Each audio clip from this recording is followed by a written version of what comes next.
Assalamualaikum warahmatullahi wabarakatuh. Hai sobat mengajar, welcome to my channel. Guru merupakan pemegang peranan sentral dalam proses belajar mengajar. Guru harus memiliki strategi agar siswa dapat belajar secara efektif dan efisien. Salah satu langkah untuk memiliki strategi itu adalah harus menguasai teknik-teknik penyajian materi atau biasa disebut dengan metode mengajar. Dalam proses pembelajaran, terdapat beberapa metode yang digunakan dalam mentransfer materi, baik dari guru ke siswa ataupun dari siswa itu sendiri, antara lain dengan metode ceramah, diskusi presentasi, tanya jawab, metode TGT atau biasa disebut dengan tim game turnamen, dan beberapa metode-metode lainnya. Apa sih tujuan diadakannya metode pembelajaran? Tujuan metode pembelajaran dalam proses pembelajaran yaitu untuk menunjang keberhasilan dalam kegiatan proses belajar mengajar. Proses keberhasilan itu dapat dinilai dari terciptanya situasi belajar mengajar yang kondusif.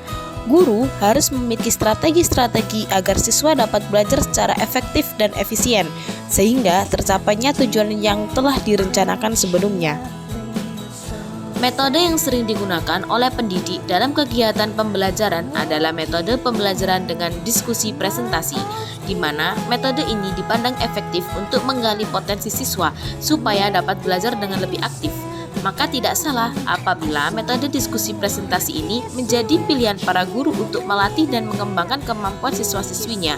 Oleh karena itu, dalam video pembelajaran ini, saya, Ica Ayu Nurleliah dengan NIM 20222600438, Prodi Pendidikan Guru Madrasah Ibtidaiyah Fakultas Tarbiyah Institut Islam Al-Azhar Menganti akan menjelaskan bagaimana sih metode diskusi presentasi dalam pembelajaran IPA tingkat SD atau MI. Diskusi adalah proses penglihatan dua atau lebih individu yang berinteraksi secara verbal dan saling berhadapan muka mengenai tujuan atau sasaran yang sudah tertentu melalui cara tukar-menukar informasi, mempertahankan pendapat, atau pemecahan masalah. Diskusi juga dapat diartikan sebagai suatu pertemuan ilmiah untuk bertukar pikiran mengenai suatu masalah. Dalam metode ini, guru memberi kesempatan kepada kelompok-kelompok siswa untuk mengadakan perbincangan ilmiah guna mengumpulkan pendapat, membuat kesimpulan, atau menyusun berbagai alternatif pemecahan atas suatu masalah yang bisa berupa pernyataan atau pertanyaan yang bersifat problematik. Secara umum, metode diskusi memiliki 6 langkah. Langkah yang pertama yaitu guru mengemukakan masalah yang akan didiskusikan dan memberi pengarahan seperlunya mengenai cara-cara pemecahannya. Yang kedua, dengan pimpinan guru, para siswa membentuk kelompok-kelompok. Yang ketiga, para siswa berdiskusi dalam kelompoknya masing-masing. Yang keempat, tiap kelompok mempresentasikan hasil diskusinya dan melakukan tanya jawab. Dan yang terakhir, siswa mencatat hasil diskusi atau kesimpulan.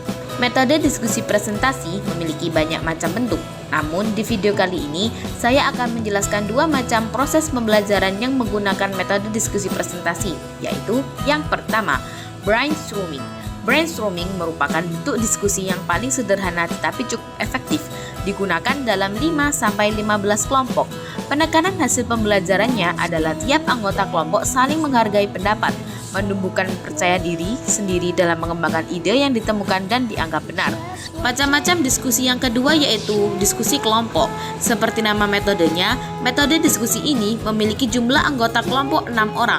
Metode ini dikemukakan oleh J. Donald Philip dari Michigan. Pengaturan tempat duduk di tiap kelompok diatur sedemikian rupa untuk mengkondusifkan diskusi yang akan dilaksanakan. Peran guru dalam proses pembelajaran metode presentasi diskusi adalah sebagai pemimpin diskusi. Pemimpin diskusi dapat dipegang oleh pengajar sendiri, tetapi dapat juga diserahkan pada pembelajar bila pengajar ingin memberi kesempatan kepada pembelajar untuk belajar memimpin. Profesor Dr. Winarno Surakamat dalam bukunya Metodologi Pengajaran Nasional mengemukakan 4 peranan pemimpin diskusi, ialah sebagai pengatur lalu lintas, penunjuk jalan, dinding penangkis, dan sumber wawasan. Setiap metode pembelajaran pasti memiliki kelebihan dan kekurangannya. Adapun kelebihan dalam metode diskusi ini adalah pembelajar belajar bermusyawarah. Yang kedua, pembelajar mendapat kesempatan untuk menguji tingkat pengetahuan masing-masing. Yang ketiga, belajar menghargai pendapat orang lain. Dan yang terakhir, mengembangkan cara berpikir dan bersikap ilmiah.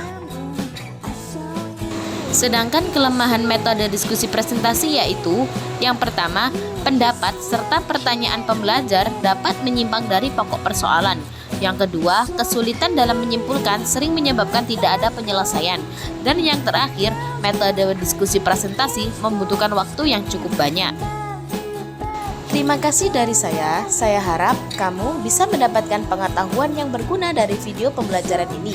Semoga beruntung. See you the next video. Wassalamualaikum warahmatullahi wabarakatuh.